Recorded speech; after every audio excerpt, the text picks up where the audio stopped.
Hey, Hello, hey, what's hello, up, hello. everybody? My name is Dante, And I'm Shawnee. Just noticed myself I was on mute before. and this is the One on One Sports Show. Obviously, we just had a busy our first full weekend of college football and NFL football. So we got plenty of football to discuss. A lot of I don't know. I'll say a couple of week one surprises that we'll get into as we go with. But obviously, as you see in the thumbnail, the last game that we were able to see was the Jets and the Bills, two teams that are hoping to contend.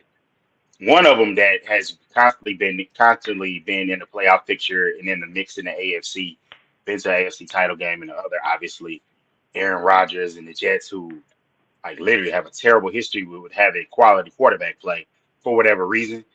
And I mean, they come out and like, first of all, shout out to Spectrum. I didn't realize that they had got that deal done. So I'm like listening to the game at the store, thinking I can't watch it anyway, Yeah, I believe they grabbing got stuff it from done the before week store. one. Yeah. And so I'm at the store getting stuff together. My wife was like, so like Spectrum got the deal done. I had already heard Aaron Rodgers, and the way they described it, it was just like that sound bad. And I was like, they saying ankle. I was like, so they don't want to admit it because the way the announcers, the initial reaction was just like, that's not good. And I was like, all right, maybe he'll miss a few weeks. I get on Twitter and they're like, everyone starts saying you're not a. I know when people say, hey, you're not a doctor. You can't diagnose that. You can't say that. But if you've watched sports for enough time, you started to see certain injuries and what they look like. Just like, with Kevin Durant, we were like, ooh, that looks bad. And then it was like, well, no, he tore his Achilles. And in this case, he tore his Achilles. Like a doctor, an actual doctor that obviously, they say you're not supposed to do some things a certain way, but he looks like he saw reverberating his calf. He was like, yeah, that was that Achilles tearing. And that was an actual person with a medical license and everything. So it was real unfortunate. It was crazy that they won the game how they did. And it's kind of one of those deals to where, like, I'm not gonna lie, as a Cowboys fan, I felt that when the Cowboys won that game, when Dak snapped his ankle or whatever, I was like, yeah, it's good that we won, but I was like, not sure how many more victories we're gonna get. I mean, true enough, it did end up leading to getting a guy like Michael Parsons, but I think it'll sober up for him this week because this week they're gonna have a tough test, and it's gonna be like, yeah, this is why we got him. This kid ain't it, and so it's like I it's think gonna with be a rough Dak, one. with his ankle, I believe it was kind of like more of it's a bone and more of a clean break Yeah, compared to a muscle tear. Um, I believe, I believe Dan Marino suffered yeah, an Achilles tear, but he was younger because yeah. Rogers is what 39. I think 39. Marino was like in his younger 30s or maybe in his upper 20s. So he had time to still, because he was still highly effective, elite playing to damn near he retired. So Yeah. what Rogers is just his age. So yeah, the closest one you would think about is Kobe. Um, And even Kobe was he wasn't the same mid player he 30s. was, and He he was was older. after he was older, but he was not the same player, and that's why like I used to kind of talk to people about it, and it was just like you can think players are a certain level, but even the all-time greats, Yeah, their yeah. bodies eventually, betray them. Oh, you said I think the NFL is scripted and choreographed. Is that bad? I mean, if you think that, I ask you this: if it's scripted and it's Well, whoever wrote this choreographed, script would be fired because who everybody was looking I, for I that I don't Aaron know. Rodgers. I just feel like if you're gonna figure out now, I know they're not on the roster, but for the sake of that, 53 players are gonna get a script. So the guys that aren't on the roster, do they get the script? I just want to know because it's like a legitimate question. Because I don't subscribe to those theories. I do subscribe to the theories that yes, certain calls go to certain teams in certain situations. Like yeah, I do think it's entertainment, it's a business, and that happens. Start I know ticket. for a fact the name on the back does have human effect. Human effect of hey, this happens. If you saw on Netflix the documentary with Tim Donaghy, where they was just like, hey, he felt like this was a travel. It was Jordan doing. They're focusing on it, and they pulled him to the side, and it was just like, I know the Jordan people cover your ears. He was like, don't call that again because they know how much money he moves the needle on. I'm not saying stuff like you be a fool to not think that things that like that don't go on. You be a fool to think coming down the field, Tom Brady's throwing to his top guy, and it's a now we're gonna go. That it was kind of tight. Yeah, that's probably in the back of that guy's mind. If you gave that referee truth serum, yeah. So I mean, if you lost faith in it, I don't know. Do you still watch? I just want to know? Do you still watch Ryan? Like as far as in I regards believe to I saw in the comments he said he lost faith in football. So yeah, I saw that. And that's why I wonder. Like, I mean, I don't know. I mean, everybody's entitled to their own opinion. I just don't agree with it in that regard. It's like it's scripted. I actually love the fact that the NFL is poking fun at that with the commercials because I hadn't seen them until this weekend, and I didn't even know about them when they're writing the script. They got Michael Keegan and in there with well, the I script and I everything saw like the that. beginning of that commercial, but I didn't see the I didn't even see the full of the Yeah, commercial. But it's I did when you mentioned him. I remember seeing that commercial show up on TV, but I think I walked away from the TV. But yeah, do I think it's script? Obviously not. I just think it's just one. I think that in a lot of sports, they are constantly tweaking the sport, and they adding all these various rules and stuff. And a lot of times, you don't even know a rule exists until it happens in a game. And because it can be so muddled during the game, you may see it called one game, and then the other game you don't see it called. yeah. So I mean, it's just that can cause frustration, but it's really all a game of it's just human error, really. I mean, you gotta remember that the refs are humans too. They are trained to look at a certain scenario, but hell, even they miss it. I believe with the NFL, uh, I don't They think they grade them. are yet. I don't think they. There's been pushes and requests that they use full time referees like Yeah, the NBA, that but they that still that has part been time. done, and I think they just need to pay the money because what the issue is, They you have might as well older have it. official, you have older referees because what the issue is, they're only working for this short amount of time, so those people have other Hmm. gigs. They're taking the flight on Monday and going back to their, and of course, obviously, if this is your part time gig, they're in prestigious jobs like they're lawyers, they're doctors, they're in these positions where they have the time to hey, I can cut off of my schedule, I have a practice, I can go to my practice, I get to go to these games and do this on the NFL's dime and get paid. So it's like that's an issue to it, and I think that does like when they had those substitute refs, that's a time where I was really upset with the league, like when they had that where one guy's waving incomplete, one guy's waving, putting his hands up for a touchdown, that which is similar to what was it, Chris Jones, where it's like, yeah, they let it go by that, and they was just like, yeah, we've seen enough. Let's go ahead and bring it back. Let's go ahead and make this work. And that's the same thing happened with the refs. That play happened, and they got that fluke win, and then next thing you know, the refs were back like the next week because it just wasn't worth it. It was hurting the quality of the product, and I don't know. I think the NFL is a quality product. Obviously, I don't know. For me, because it's 32 teams and it's the best of the best, I do prefer it just slightly over college football. Just because with college you can get those, man, you got to go in and play this team that Yeah, cannot because play with you football is physically. it's an even level It, every week. yeah, It's all about and it's just execution. execution. That's what it is. Execution and will. And a lot of times you see, because a football coach is probably the highest paid just because they can cause so much effect on a game. Like a game. I didn't expect the Patriots to really hang with the Eagles last week, They and they man, were because that was a rookie, right? Yeah, that was a rookie who just didn't drag his feet. He got that one foot in, but yeah, the kid from the toe LSU, the Butte. yeah the toe tag drill, and he'll learn that because NFL receivers do that so regularly now. I mean, you forget how hard and difficult that's a catch to make, But the Eagles barely survived that game, but every week is a different game plan. You just survive in advance.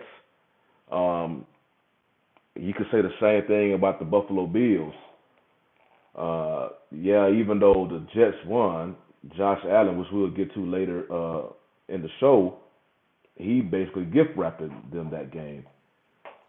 So a lot of things, especially it's not technically Monday, but this is our first show since week one concluded.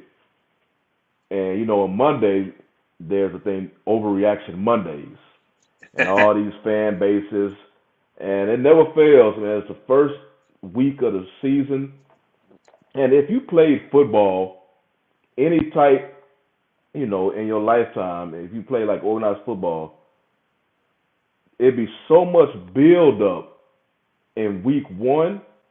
It's almost like it's like an out. That game is like an outcast for the rest of the season.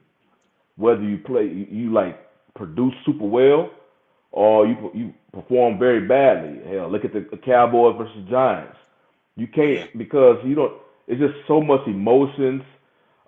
Then it comes to it's really your first time that you can really just execute at game speed levels because now the starters don't really play they don't preseason play in the games no more. preseason early at I don't all. care how much. I know they do scrimmages and they go versus these other teams in practices, but it's still not like game time. That's why they get so tired at halftime because their bodies, is still adjusting to this full speed, full contact, and then they'd be a whole lot better conditioned by maybe even week four compared to they were in week one.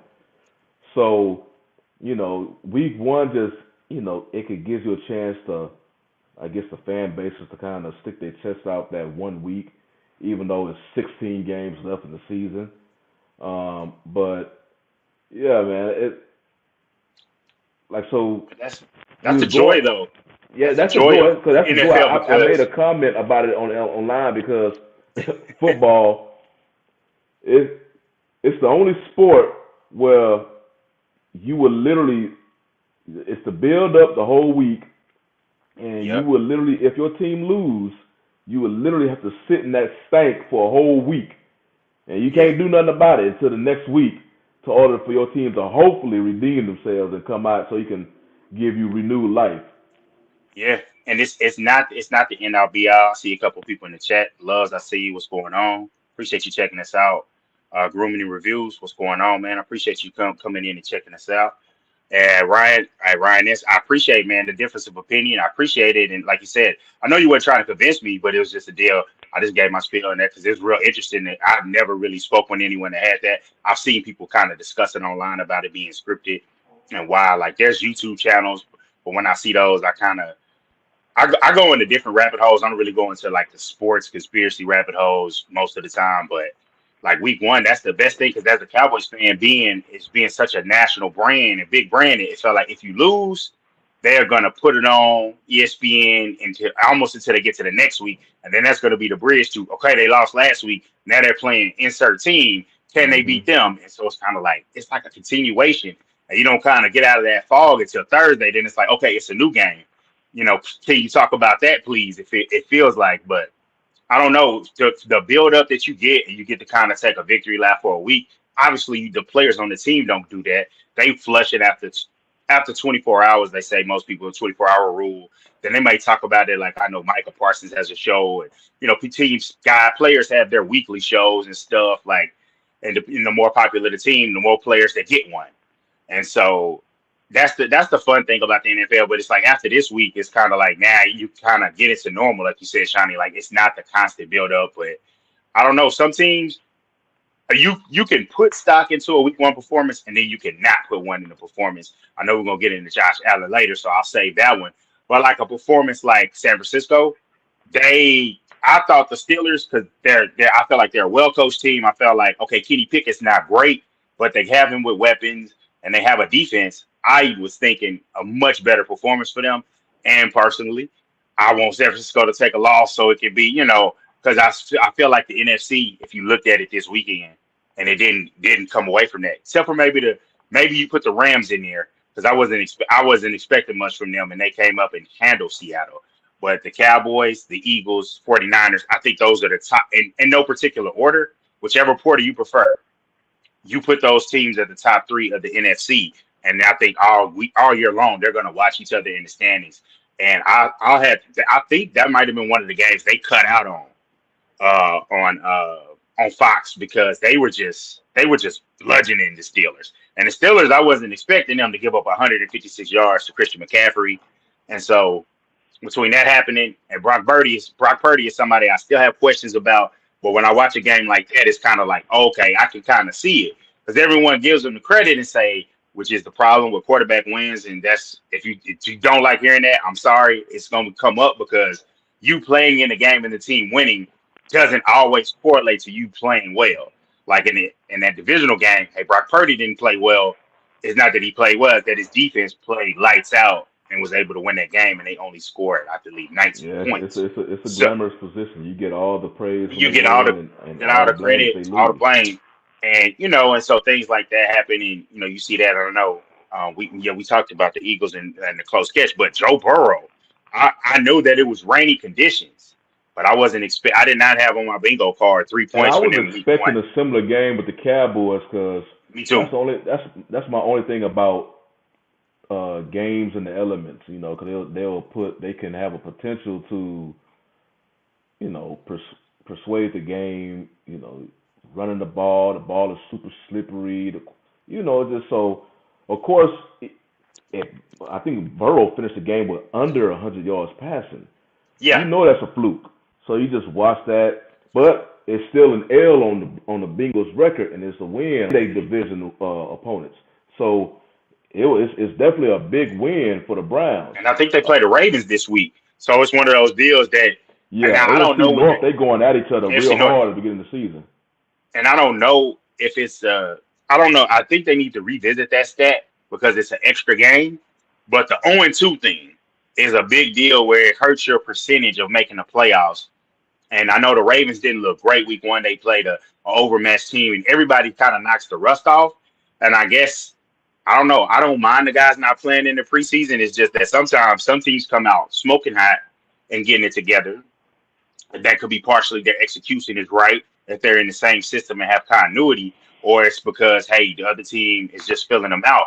But like a team like what the numbers that Tua put up, if he can stay healthy, that AFC East, that's going to be it's just It was like just the a North. It's shootout going to be going a both bloodbath. ways. It was going to shoot out It's, between them and the Chargers.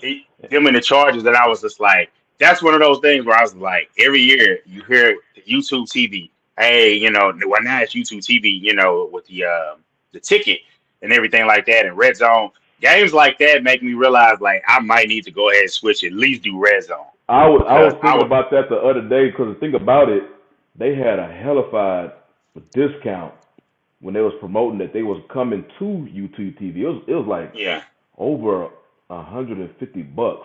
Now before the 19th, it's $50 off. Um, yeah, but Yeah, I was looking at that. I think early this morning. I'm like, damn, so I get this NFL ticket, and but they so expensive, man. I don't want to spend that money. Yeah, it's crazy, and that's the thing. Like, if you sign, I remember back in the day, if you signed up with Dish Mr. before the Bennett, season, you got it for free. You got it for free. And so that was, I remember one time I did that, and was going on Mr. Bennett.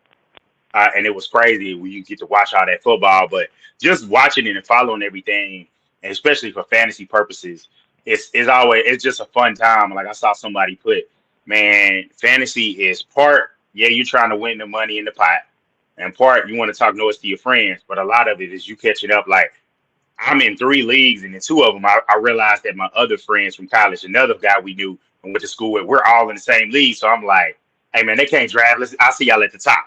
Just talking trash, and that's the good feeling. It's just good to have football back, and, and and just we'll like, get to the fantasy hey, later because yeah, with that, the perfect thing about YouTube TV, they have that multi view. more screen, Oh, that so multi views. I think I use that to watch the college games one time. Oh, it's beautiful. Call you, it'll show it, and you just hover above it. It'll highlight whichever one you hover over. It's the one that's gonna be having the volume. But speaking of that, one player that I wanted to get into because I know I got into the debate with somebody online about this particular player because for some reason um, he feels like that this player does not get the scrutiny in the NFL as he supposedly deserves. And of course, that player is Josh Allen. So in the Week 1 loss with the Bills had versus the Jets, of course that game was overshadowed because Aaron Rodgers literally just came out there, came out with the flag. The fans was all pumped. I believe planes or whatever. 9-11 Yeah, and 4 snaps in it. He's walking off and going under the blue tent. Next thing you know, he's getting carted out. So and then you got Zach Wilson. I'm like, my goodness, dude. I can see I can see why with the Jets because they obviously had no game plan for Zach Wilson. It was all about focusing on Aaron Rodgers and moving forward. So that's why Wilson looks so out of place in yeah, that because the in that backups first game. don't get practice reps. Nah, The not backups are for game just one. Now they just supposed to there. start. But regardless of the Jets with Allen, so the biggest thing, with Allen, he had 4 turnovers under his name, 3 picks and a fumble. And so a lot of people now, well, in this particular debate I was having, his whole thing was because it turned out that they like to compare or they like to bring up Allen's mistakes on behalf of Lamar Jackson. But my Oh, whole so that's thing, yeah. So and my whole thing is like because of last season and how everybody was saying about Dak and his interceptions. Well, I'm like, well, this is the first season that he had this type of interceptions. So you could say it could potentially be an outlier because he never had this issue before. So we got to see how it's going to be this year. yep, And because Allen, he's a gunslinger, so you yeah, got to live with his picks. But the thing about with him, he has the best TD to interception ratio behind Mahomes and Rodgers, and those mm, two are known to really take care of the football. So as much picks that he throws, he throws about twice or 3 times more yeah. touchdowns. So I'm like, Because if you're gonna give me it's Josh yeah, and Allen, I was trying to pull up his I was trying to pull up I got his stats pulled up here as far as those, but his other issue, and it's because he runs so much, and they ask so much of him, and they just can't really get a consistent running game. exactly, It's the yeah, fumbles as well, and so like his interception percentage. Some years it's kind of like, hey, that's kind of high. Like I'll say his rookie year when he wasn't, he was really running, as I want to say, it was my Dominique Foxworth and Monty Jones said the first year they knew he really couldn't get it together pass, and he was running them, for lack of a better term, he was running the plays for a black quarterback when they just, oh, you get you in there, we're gonna at least run you, and that's what he only threw he threw 12 picks, a 3.1% Then the second year he threw 9 picks to 20 touchdowns, 4.3. Now year three when he exploded with the 37 touchdowns, he did throw 10 picks, so that was a 6.5. No, excuse me, I was giving the wrong one. That was a what is that? 1.7 interception completion percentage. So the numbers are pretty good. It's like they kept him at a certain rate. Obviously, throwing 3 picks that does hurt you one, but I'm pretty sure that'll even out as far as the interception percentage. But he's a guy that does turn the ball over too much at times. It's just I think Cowboys fans things is it's not the fact that he's a bad player, but when they mention it, it's just the fact of hey, we tired of you giving our guy crap. Like you give one a lot of crap, and you like one time I want to say a few weeks ago before the season started, they were just grasping for stories, and one of them is, and I think Cowboys fans or if you're going to be pick at the national media, what were people talking about with Dak this offseason, this training camp turnovers. They were like, oh, look at that. He's throwing picks already. There was a pick counter for how many interceptions he was throwing.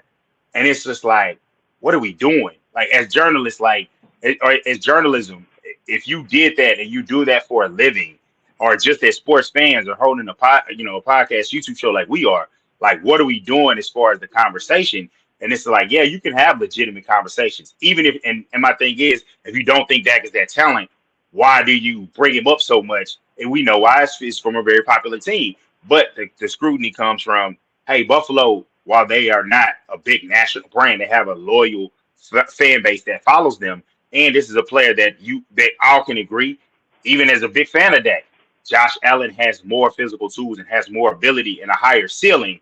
So I feel like a higher ceiling, more should be expected. Let's say if you're trying to get in that Rodgers class and the top guys, that Burrow's put himself in that class. I feel like Mahomes is by himself, and then everyone else is tier two, and go on. And I feel like it's a lot of guys in tier two. There's up here tier two. That's Josh Allen. That's Joe Burrow. Joe Burrow's right there, right under where Mahomes could be. And I feel like the criticism should be there, but I think the national shows are lazy. And it's just like, what's going to give us the most coverage? Yeah, they probably talked about his turnovers. Cause a lot of the shows, like, I just can't really do Undisputed because I just can't really rock with Skip like that. Love Michael Irvin, but I can get him. I go to AT&T and see him. You know, you know what I'm saying? Or see him on the sideline with Coach Prime. But it should be more criticism just because you have great talent. And if you get it together and cut down on the turnovers, he can go a lot of places. And what's going on, Mr. Bennett? But the biggest thing for me is, I know we could talk about Josh Allen, and I know with the Cowboys, it's easy to talk about the front office because the front office is the owner. When are they going to get them a consistent running game? When are they going to have that guy stop running the football? That's annoying.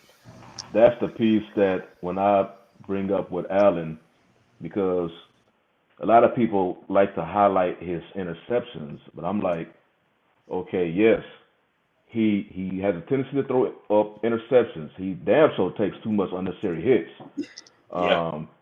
I remember during Monday's game, it was a play that Allen, he took off, he was running, and instead of going out of bounds, he actually cut back in looking for more, a yard or two, and took a big hit. And immediately you saw the camera pan to the sideline, and McDermott was doing this.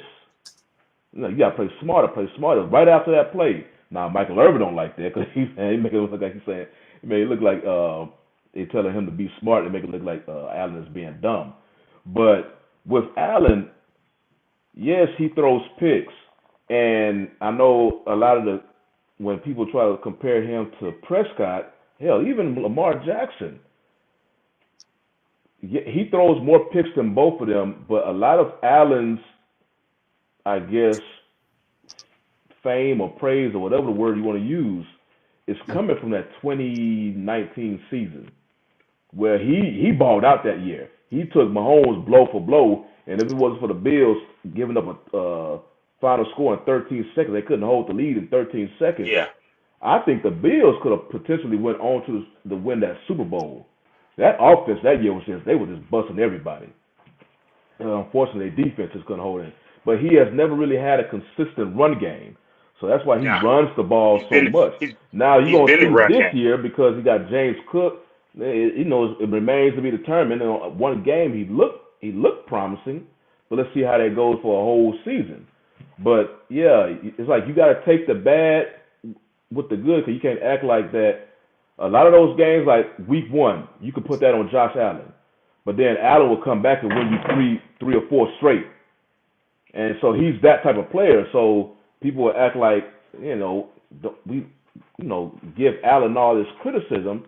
I'm like, Allen is that dude, because the only QBs that you're gonna put above him are the usual suspects, and that's Mm-hmm. Mahomes, Burrow, and Rodgers at one time. But you got to see about Rodgers outside this injury, because he coming off a mediocre season in Green Bay.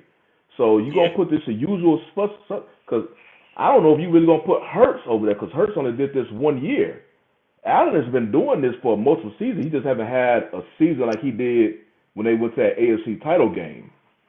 But his touchdown and interception he's throwing a lot, and I think him and Mahomes are only QBs currently who thrown like 30 touchdowns for like the past 3 years. So you can see the talent is there. It's just, I mean, you gotta take the bad with the good, and with him, the good just super outweighs his bad. Yes, It does. his picks can be hella frustrating, but he'll turn around. Like I say, you could put that game Monday on him, but he'll turn around and win three straight, and this offense is gonna be looking unstoppable. So Yeah. that's Josh Allen. I mean, that's just who he is. It could give you headaches. You just hope it don't show up like last year's playoff. It showed up at the wrong time, and you just Yeah. don't want that.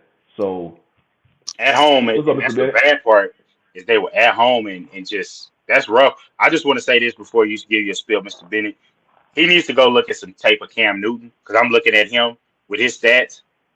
He has 552 rushing attempts and 3,123 yards and 38 rushing touchdowns. And I please believe I'm betting just from looking at him, a lot of those are some of those rushing touchdowns, because it's not like he's breaking 60 yarders. Those are near and around the goal line, and he's taking some hits, some sneaks, and he's 27.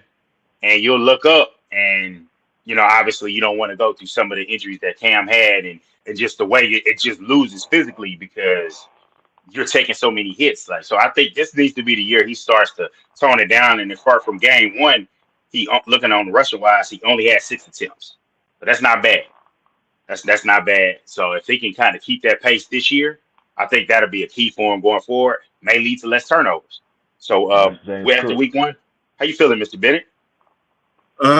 Not my favorite weekend. One, I'm feeling pretty cheerful given the blowout shellacking of my Steelers. But I got to tell you guys, that was easily put aside given the overall. See, I'm in the tri-state area. I'm in the New York, New Jersey area. So there's like a pox like across the entire region, given that the your Dallas Cowboys, put a 40-piece on the Giants. So that automatically is going to put people in the foul mood.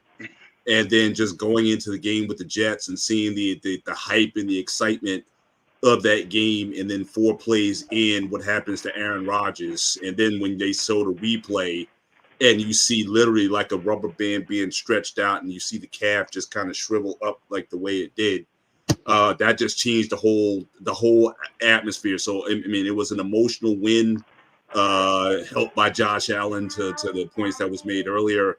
But people are, it's bad in this area right now because, and again, you understand, Jets fans are almost like Cleveland Brown fans in that they live in Misery. perpetual misery. It's almost as a That's the part first of a thing I said when the injury happened. I said the life of a. As soon as it happened, I so. said that's the life of a Jets Yeah, fan. That's yeah. tough. So that's been a constant throughout the my life here. And I was born in 1969. Interesting, before the last time the Jets won a Super Bowl. So it's definitely something that's been a constant in the area. So it's bad here. So now they scramble about who they're going to get up to back up Zach Wilson or possibly even replace Zach Wilson. I mean, the coach is doing all the right things, saying all the right things to get him in position to be the starting QB. But I've heard rumors they're trying to bring Kaepernick back. They're trying to bring anybody they can Man, to try hey, to come in. I want to know for the Kaepernick thing. we know he was blackballed and we know it was wrong. But at Yeah, one point, is he gonna stop trying that out there and be like, "Oh, I contacted"? It's like, bro, we just yeah, seen a 39-year-old just that's playing in this shape, that's playing and been playing, pop tear his Achilles. If you get yeah. out there, like it reminds me of what happened when Ricky Williams came back. Remember when he came back, and as soon as he Exactly. came Yeah. back, he's looking good, and then destroyed his shoulder. I was That's like, bro, hey, you had to be playing football, bro. welcome to the 50 club. Hey, hey, do I y'all? put on my social What's going media on, every time bro? I talk about that. What's up? When Hey, you're 50 plus, you feel good. Like at my age, I'll be 54 next month. I feel good about 75% of the time. Fantastic. Like I can look go good too, anybody Doc. any day. But you understand that something can pop or snap. I was training a client. We were doing some sprints. We were on a football field. He's getting ready for a fit test. We were doing sprints on the football field, me and him. So I'm the rabbit. He's got to keep up with me to keep up the pace. And I'm smoking him, but I started to feel that left hammy. And I'm like, nah, man, this is it's like I can't, It's like I in said, real. I can go a couple rounds. I can look, I'm good for a few rounds using a boxing analogy. I can, first 2-3 rounds, I'm good. You get me past round 4, it's a wrap. So that's the thing. When you're old like that, it's anything can happen. If the exact same play could have happened 10 years ago, the exact same play, he would have got up, shook it off like nothing happened. But that's the age factor, bro. Even for these elite athletes, so it's unfortunate, but yeah, it's not a good vibe in the tri-state right now, as these two franchises are scrambling on terms of what to do next. And honestly, I think the Giants lost the 40-0 loss by the Giants. That's what more people are like more angry about. Everything else is just sad for Aaron Rodgers in the area. But the Giants loss was pretty. Yeah. That was just like, man, 40 Yeah. they got hit with a 40 piece, and that 40 game, piece. Cowboy, you talking about just straight dominated that game in all three that was just aspects. yeah. I'm like, That was my goodness, that was man. Hey, but I did want to that say something. I did want to say something about the argument with the grass between turf. Like, do you think Yeah, there's any yeah. validity in that?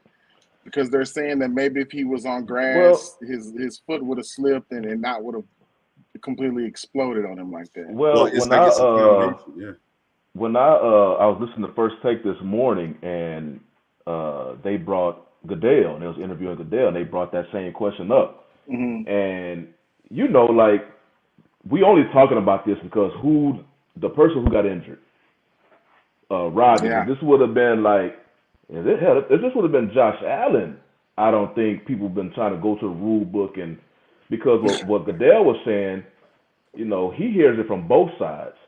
Right now, people are wanting more natural grass fields.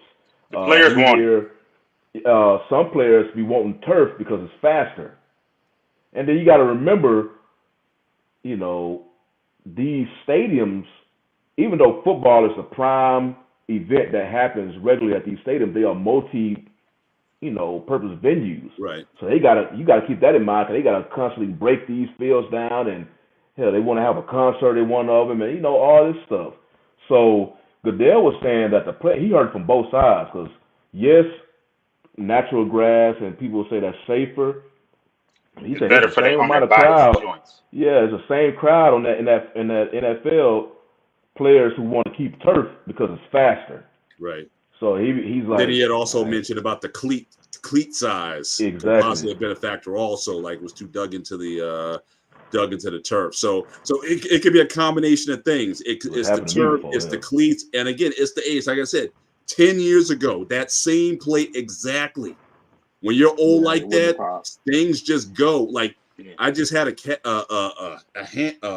right calf that I woke up like over the weekend and it was just hurting. Like I was limping for the past 3 days. And Isn't now it that the just went same away. injury Kobe had right hmm there at the end? Yeah, He well, Yeah, had he the he had, had same, yeah, right? he had and bring it he had and it because I remember you see Marino what he had it. said. He had asked Harrison Barnes. He was like, "Hey, did you kick me?" And he was like, "Nah, I didn't kick you." And he was like, "Damn!" He knew exactly what it was. He was yeah, like, "Yeah, that's that Achilles."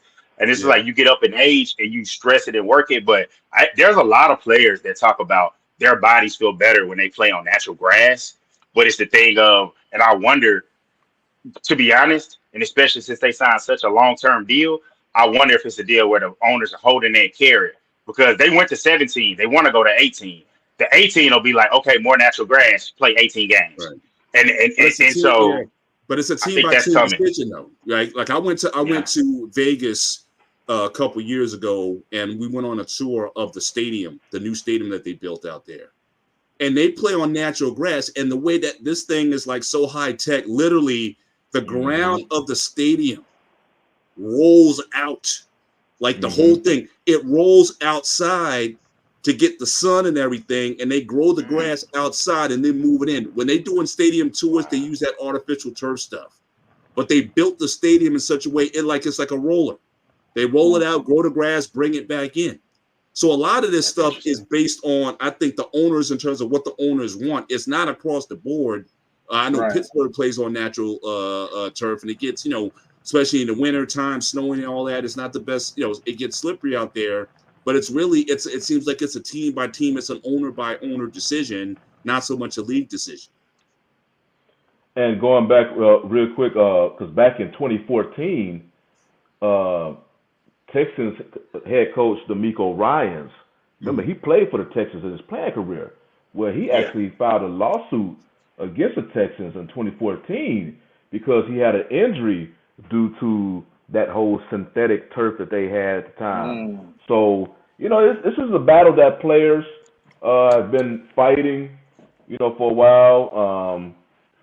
It's a whole lot, I think, because what Goodell ultimately saying, he's going to wait till the science come out based on which one's going to be better for players. But what these stadiums, like I say, multi-purpose, maintenance is obviously less, you don't have to maintenance as much as a synthetic turf compared to natural grass.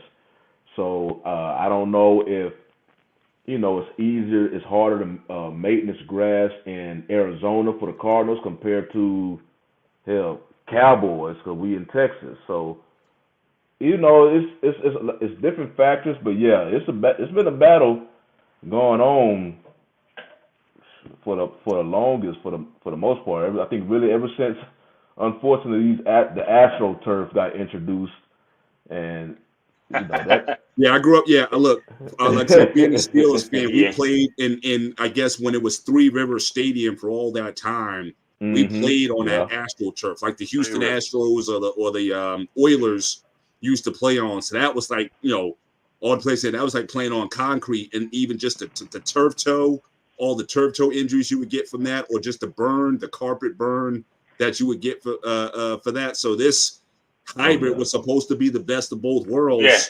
They said the vet used to feel like falling on concrete after you get tackled at that old vet in Philly. Like I've heard so many players like that from old players, which is crazy. All those stadiums back in the day, they went to that kind of universal circular design, meant to be to host both football and baseball at the same time. So all those central state, Cincinnati, Pittsburgh, Philly, like you said, all those stadiums, all those multiple. Oakland still has it right now. That's why they want to play for them. Yeah, the only one on special. I mean, Candlestick. I think they had natural grass all the years. Candlestick Park, but that was the trend where a lot of guys played. Played in. So I don't know if this, but again, I think it's if they want to. If the Raiders were willing to put that kind of tech to be able to have the whole fields of the stadium moves out of the building,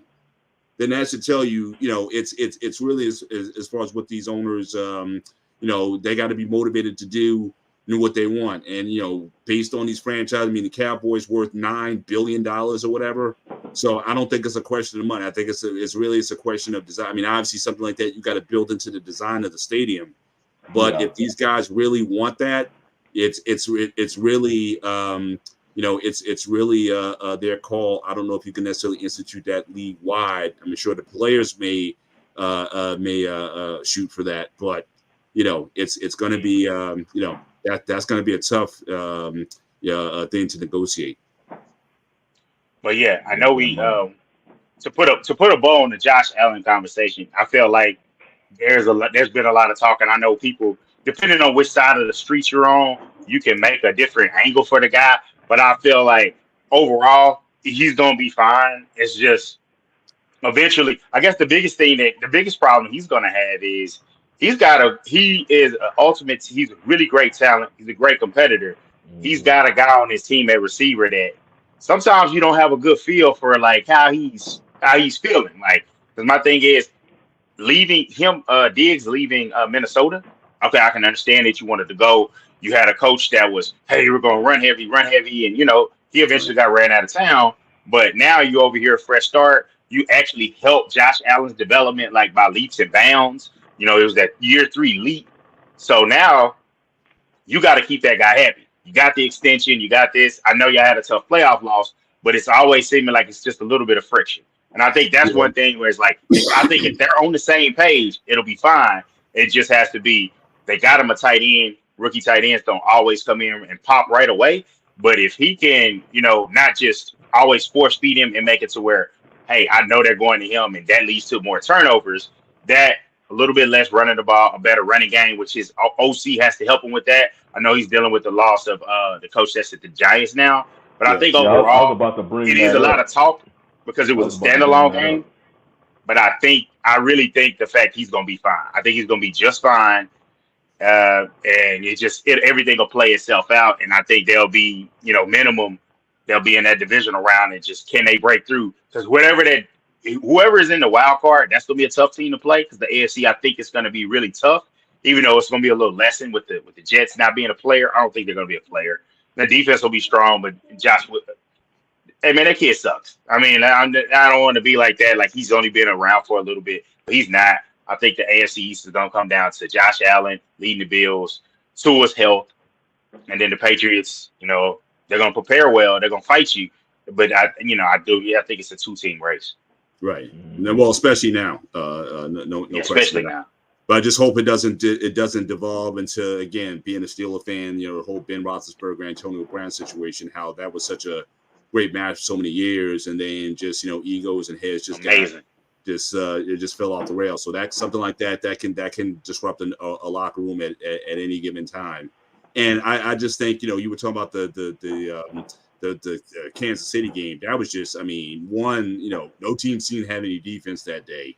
But I just think you were just dealing with you were just outgunned. I mean, Josh Allen did more than 95% what was necessary to win that game, but that defense couldn't stop, especially when they had Tyreek. They you just couldn't no one had the cheat codes to slow him down. So it was just very uncomfortable to watch. But This I kind of agree with you guys. I think they'll be fine. At least they'll be competitive. I think they'll be in the top 3 behind the AFC spot.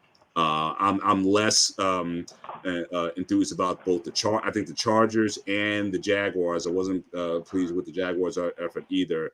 I don't know if they're necessarily going to replicate that or last year's playoff performance was going to be a platform to launch those guys either. I think those guys are going to be middle of the pack or possibly falling backwards. And but the guy out of the, San Diego, that QB, I'm not, I think I'm a little more doubtful of him than I am of Josh Allen at this point. I'm speaking to Herbert as a guy I really like. I'm not gonna lie, and one of the reasons I really liked him, I want to say the draft process when he was getting close to coming out.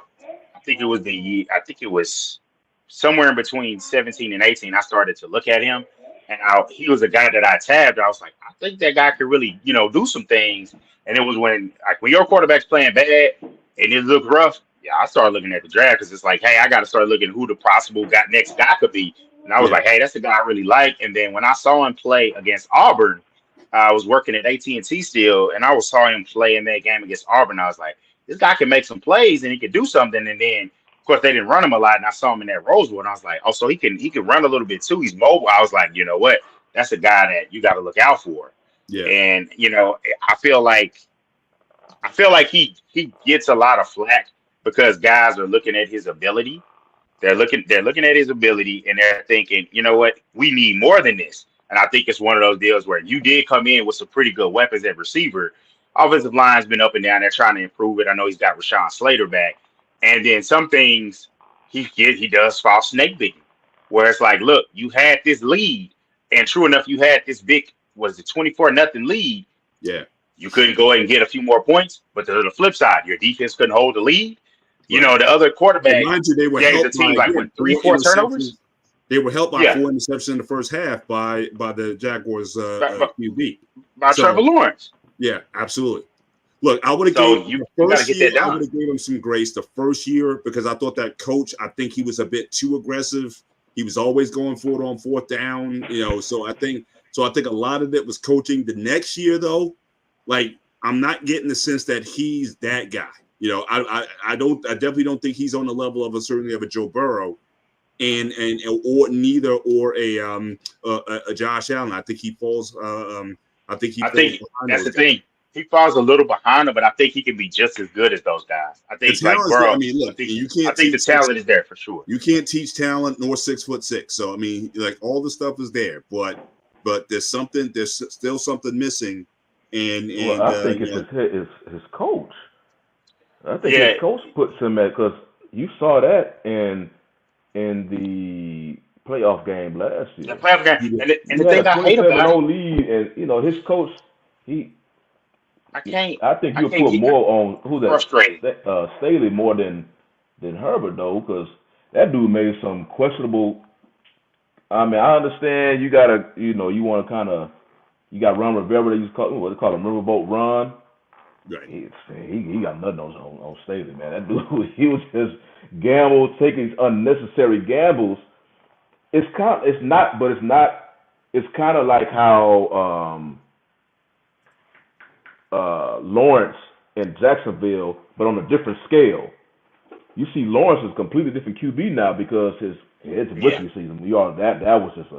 That was terrible from my he's got a eyes. real head coach. So coaches have that type of influence on their QBs, especially if they're young. Staley, Yeah, he's not. I think he's an okay coach. He just takes unnecessary gambles, and sometimes I his think so, decision but making. I think some of the gambles that he's taking is he's looking at football from a different perspective, and I really respect looking at things from an analytic perspective because they can see, and every team has an analytics department. Sometimes when you punt in certain situations, like I didn't get to see the full game, or I just got to get updates about what's going on between the Titans and the Saints. Mike Vrabel, from what it looks like analytically, lost in that game. I was reading on Twitter, they was like, yeah, he punted in this situation like he's done before. Because Mr. Hard Nosed tough, we're gonna run the ball. Yeah, when you punt on 4th and 2 in a certain field situation, your chances and probability of winning go way down. Staley is with that. He's in tune with those numbers, but it has to start to hit. It has to start to okay. I I love analytics, but I also love hey, what do I feel right here? What is situationally? How is this going to go? This situation, the numbers might say, hey, I should do this, but instead, I'm going to go ahead and be conservative in this play because it's the first quarter. It's the first quarter. If I give them and I miss this and I set that team up with a chance to get points, put my defense in a tough field, then my offense is chasing points. And everybody wants to, you get down by 7, everybody wants to kind of panic and abandon the game plan, some coaches. So, and I feel like Staley, I really want him to work because I hate the philosophy. Oh, you got a young quarterback or you got an offense, you got a big time quarterback, get him an offensive head coach. No, coaches filter out through this league. Get the right leader. If it's a Brandon Staley, if it's a Robert Saleh, get the right leader, and that coach should have enough chops to say, "Hey, build your staff, have your OC. That's the first guy that's going to get a head coaching job before a DC, before anybody. You let your quarterbacks coach be a guy that can draw plays as well. You let another offensive assistant, and you just when he leaves, you plan to have success as a head coach. That OC's gone, QB coach moves up your OC, call up other buddies you have, and if you have a team that's good, coaches are going to want to coach there, especially a lot of coaching is rebounding. You're coming on the rebound. Better yet, go get the guy from Alabama. Coach Nick Saban. Say what you want about him. He's going to rebound coaches. And I'll get on to one of his rebound coaches That's a coach later in rehab my final facility. thoughts.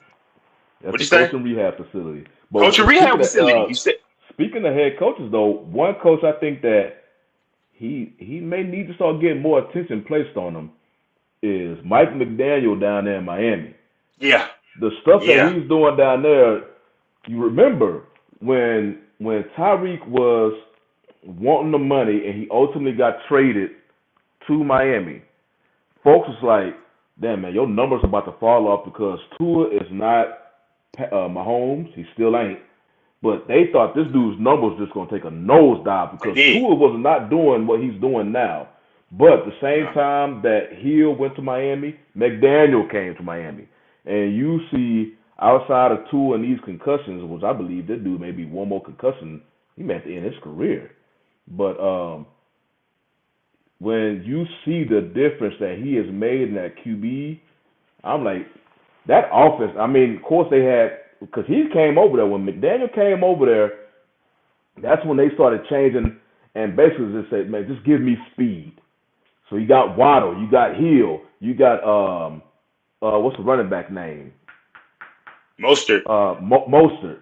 You just got these speed demons everywhere. Yeah. And McDaniel is They drafted the fastest running back in the draft. Running back in the A&M. They have a philosophy. Who's that? What they want. A-Chain? What'd you say? What was it? A-Chain? What's in that? They're talking I'm about trying to the figure guy that running from back A&M. for A&M. Archino, it's something with the last name, and I can never pronounce it correctly. But he A-Chain, I forgot. But yeah, I think that's a head coach that he got to. He definitely need to get more positive attention because I know the biggest thing about him when he first became the Dolphins head coach, because he was calling himself, well, he's biracial. And Yeah, that for the time, that was the biggest topic because people were like, man, this dude he don't look biracial, but that was a bigger topic. But he looks like the rapper Logic, where he's biracial as well, but you can't really. When you see it, it's just like I don't really see it, but it's like if that's what you say, and you know your parent, one of your parents is back, I was like I'll take your word for it, even though sometimes that we won't get into the Rachel Dozier type of situation. And he definitely doesn't hype it up. I mean, when he came in, he acknowledged it, but he doesn't harp on it at all. So, but quick question for you guys. I'm about to bounce off, but what did any of you guys see any highlights of what your first impressions of Anthony Richardson was of the Colts? If you didn't discuss it, I think he may have performed the best out of the rookie QBs in week one. Right. I didn't really see any highlights because I don't have Sunday ticket, and they definitely wasn't. I don't think they were showing us the games here in DFW area. Right. I was just checking the stats of the game. I know they had lost, but he had one touchdown. I think he's the only QB touchdown, one recorded some interception, touchdowns. and one rushing touchdown. Yeah. I think he's one of those deals where I wanted him to sit, but it's like they're not trying to win. And they just want to let him learn. So, like, they just letting him go.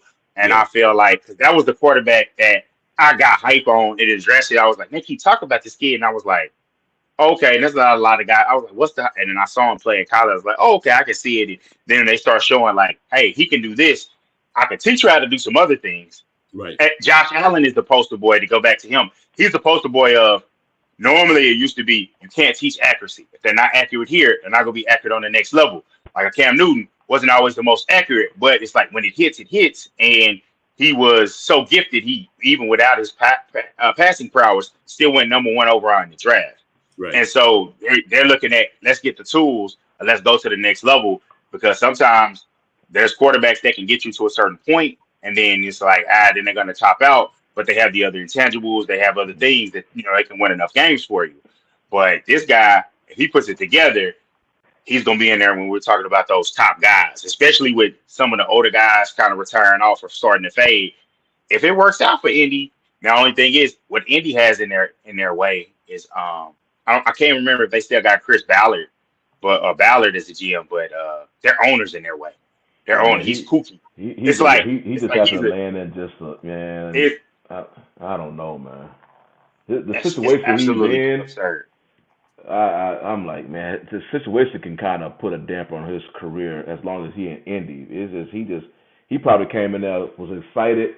He probably knew he was going to be the starting QB because where they drafted him at. Then next thing you know, he got the drama with Jonathan Taylor, even though he's signed now. Yeah, I'm just like, oh yeah. I know later Navoa is being very optimistic. He done for the year. He ain't coming back. So that's I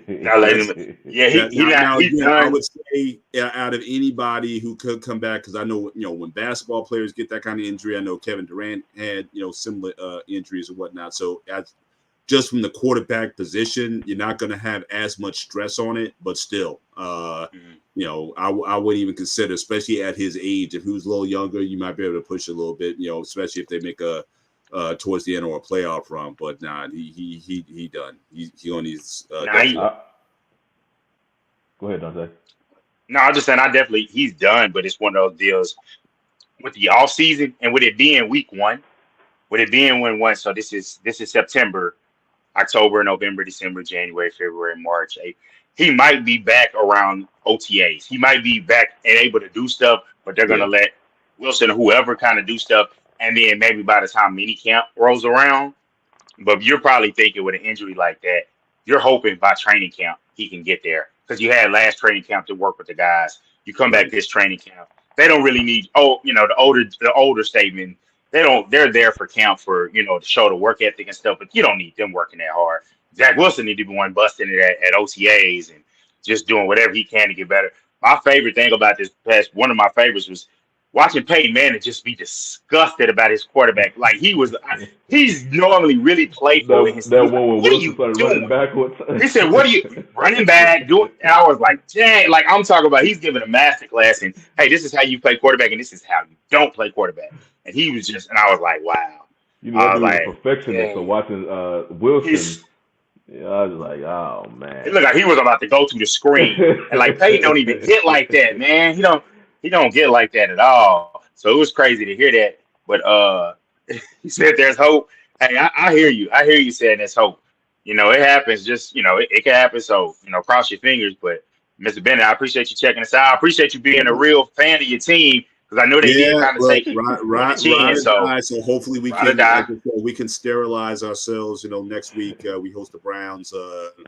Coming, I know they beat up the Bengals pretty good, which I'm happy about. But I'm still not sold on the brand if that was truly either, you know, the true Bengals or the true Browns. I'm not sure. I know they got a really nice secondary, but I'm not sold yet. So hopefully we can get back to our winning ways there. But again, this area where I'm at, I'm surrounded by, again, Jets and Giants is all over the place. And, you know, so it's going to be, you know, all of us going to be in some misery unless some of this turns around. But I would still pick the Jets.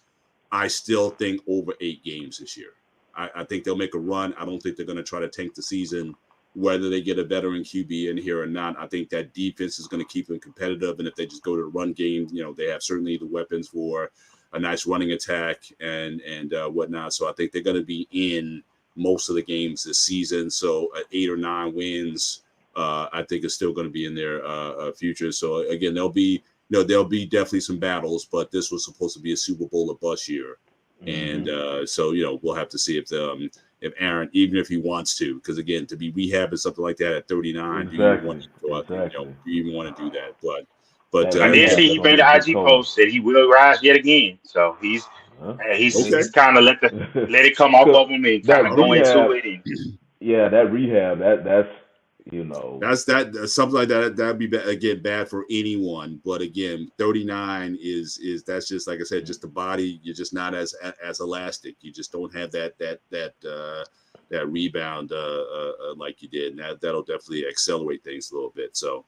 But as always, great show, guys. Keep doing your thing, and I'll catch you guys on the next one. And we'll have some boxing updates for you as well. So always a pleasure being on with you guys. You guys take care. Appreciate it, Mr. Benny. Good seeing you, man. Since we was going though, now I use this time to just transition into some fantasy football. Since we was going down, especially when we were talking about the Josh Allen. Of course, you had him starting as your QB. He obviously didn't give you. He gave you a terrible game. He probably wouldn't be surprised if he put you in a negative because I don't think he had a touchdown, and he just gave you number picks. So and a fumble. So that really hurts your score. But me personally, let me pull mine up. I won my week 1, and it was greatly. Let me see, because even though, we just was talking to Mr. Bennett about his Steelers, even though they took a shellacking against the 49ers, I had T.J. Watt, because in my league we got IDPs. We got IDPs. Yeah. if anybody on the Steelers went off, that young man went off. He had five tackles, 3 sacks, 2 forced fumbles, and 1 fumble recovery. And he ended up giving me by himself 28 points. So Man, he went off. I got the 49ers defense. So of course wow. they went off. And then to top it off, I also got Tyreek Hill. And you can just see that brother. He 11 receptions, and it's a PPR league. 11 receptions, 215 yards, 2 TDs. So that's the main reason I Man, won. And then of course I got Calvin Ridley, who had a good showing in his first game as a Jaguar. So my team happened to go off in week 1. Now hopefully they can provide that going forward. And I also have Mark Andrews. Well, Mark Andrews was not able to play yeah. in week 1, so I had to use Cole Kmet. Yeah, that hurt me because fantasy wise, my the team that I just knew was going to win. When I saw Tyreek Hill's numbers, I thought great, but the guy I was going against, I'm trying to remember who he had, and it was just kind of one of those deals to where I was like, oh, okay, I could win this. I got a shot, but he had Garrett Wilson, and so when Rodgers gets hurt, my probability shifted all the other way because and I was just like, oh, okay. I was like that. I say that's that way just because hey, that's not the best matchup, and he's down. He's not getting the football. Josh Allen is just not good. But yeah, he had Herbert, Barkley, and basically there was you get to that point in fantasy, you see the projection when he's got Barkley and the Cowboys are just killing the Giants. I was like, okay, this is over. He had Miles Sanders, Garrett Wilson ended up getting him 14. He had Debo Samuel, Darren Waller. Yeah, when those two happened and they weren't doing anything, I said, hey, I'm good to go. But basically, I got hurt. The production I missed from Mark Andrews, and me knowing that Lamar Jackson likes to go to the tight end, I picked up Likely to get the production. Didn't Mm-mm. pan out. Had a Mm-mm. monster day from Hill. Josh Jacobs didn't do much, and Justin Fields, if he doesn't throw that pick, I'm because I only lost by a point. So if he doesn't throw that pick six, I probably win that one. But overall, I'm not worried about that one because hey, overall, I felt like I still got a really strong team, especially with Hill. He's still going to get fed the ball. So I went 2-1. My other two leagues, I was able to basically I won those pretty. I think I rested West of them pretty easily. Like so, those were like, hey, did what I had good weeks, but I don't know. I rolled the dice and made a trade. So I rolled a trade. I was like, it was one of those deals where if somebody wants a player that much, I will give it to you, but I'm going to tax you. And so I put it in a trade. I asked one of my buddies, and he never got back with me, but I put it in a trade analyzer, and he ended up trading. Let me see what did he gave me. It was crazy. I ended up he wanted both. He wanted both C.D. Lamb and Devontae Adams. But what he gave up was too much. He gave up George Kittle, Nick Chubb, Miles Sanders, and Devontae Smith. So it's like if you're gonna give me that much, I can't pass that up. And I won that trade. I looked it up. I was like, I won that easily. Now my receivers aren't as strong as they once were. But running back wise, You got got Travis depth. Etienne. I got Nick Chubb. I got Miles Sanders, who I can put in the flex role. Flex. And then Jerry Judy is still banged up, so he's still on the bench. But the moment George Kittle has 2 good weeks in a row, I'm finding a tight end needy person because I got fired. I messed that guy's name up from the Steelers. Pat Fearsmith, or however you say it. Butchering that name. Oh, the tight end for the Steelers. For the Steelers, yeah. I know you're talking about. I messed his name up, but he's my tight end. I'm cool with him being a starter. I don't think Pickett is great, but I don't think he'll be that bad. So it's just one of those deals. I'm trying to be more a trader because normally I'm waiver wire guy because it's hard to get people to engage in trades. Like a lot of times, especially it spawns online. You gotta really like I remember I watched the podcast of fantasy and they're like, hey, you gotta sweeten the pot. You can't announce that you want it. You gotta say, hey, I see you need something, I need something, let's help each other. And so in this case, hey, he did need receivers. He needed them because he reached too high for Mahomes. You go for the quarterback too early, it's a Well, problem. it was on mine before the Thursday night game with the Chiefs and Lions. News already came out that Kelsey was out. I Yeah. I have Kadarius Tony on my bench, so I was thinking, Kadarius Tony, this is your opportunity to shine. There's no Kelsey. I'm not going to start him, But I was trying to say, let me. He's gonna make a nice trade piece. So I was trying to get one of my old friends to trade. I was gonna give him Dalvin Cook and Tony for DeAndre Hopkins, and Mm-hmm. he wasn't really sure who Tony was, so he went to go look. He ultimately declined the trade, but but then the game happened, and Kadarius Tony, I was like, damn, dude, you done kill my whatever future trade bargain I had, That for any value, other player, and they don't want to touch this dude no more after seeing that. So no, I'm like, after seeing I that, was like, and it's well, crazy. I'm about to well just drop that dude from my team now. It's crazy. We just brought that game up because it was a really good game. But it being sometimes that week when you get caught up in the action the other week, like I'm not dissuaded on the Chiefs and how they're gonna do this season.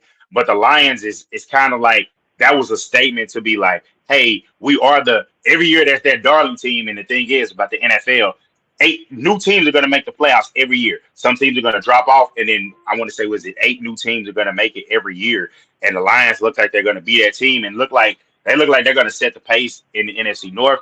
I was thinking it was going to be between them and the Bears. The Bears had the rough week one. I'm not going to discount them completely, but they spent a lot of resources on their defense, and I can't tell what happened, and so it's just one of those deals. Like man, they got to kind of bounce back. But I think the Chiefs, they did a good deal to bringing Chris Jones back. Yeah, I know you're a Chiefs fan. Yeah, Lexington, Texas. Like that was all he has to do was make a few plays, and like y'all win that game. Y'all were right in position, and so I'm happy for the Lions and Dan Campbell because he looked like a crazy man when he took the job. Now he clearly is a guy he's the right man for the job. The team is really following him, but I still see the Chiefs. I think they'll be fine. They're just that guys just got. I don't think they'll have that bad of a game again catching the football.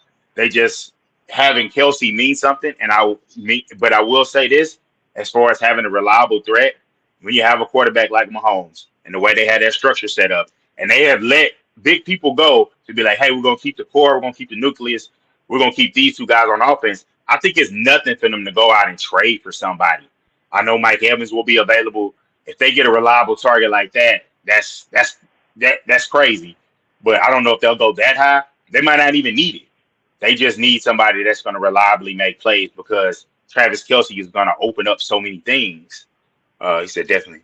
Yeah, I appreciate you being a good fan of Lakers from Texas. That's real. Just to give them their credit, it was a hard fought game, and you caught Brad breaks like the guy literally dropping the ball, and that reminded me so much of that play of Dak in Jacksonville, where it's like this is not like they showed the clip where they're going out with their hands stretched out, and they was like both of these plays ended up turning into interceptions and pick sixes.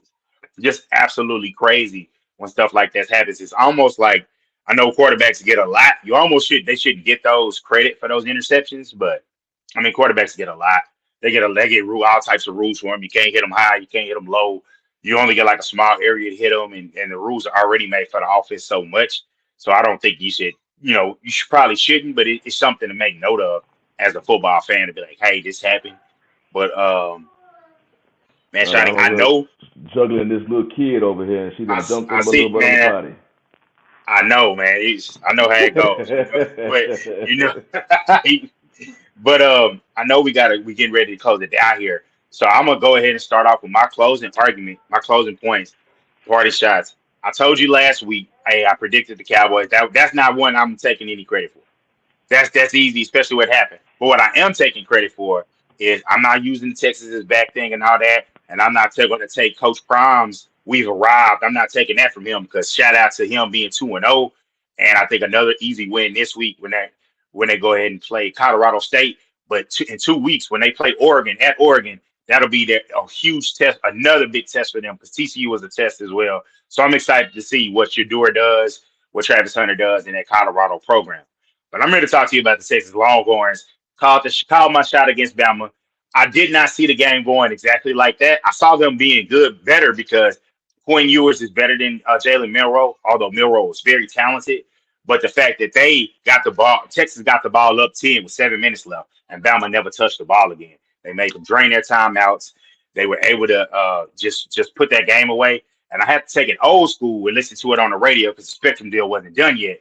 But it was a great to listen to it. I was watching another like a YouTube watch along or whatever, And it was just great to see like Texas be the good recruiting classes on good recruiting classes. All the stuff you heard about Sark, I had a lot of questions about Sark as a coach, but Steve Sarkisian has my respect, and now he can get it more if he goes into the Red River Shootout. I don't call it by the new name, but if he goes into the Red River Shootout and What's the takes new care of name? Oklahoma again, what'd you say?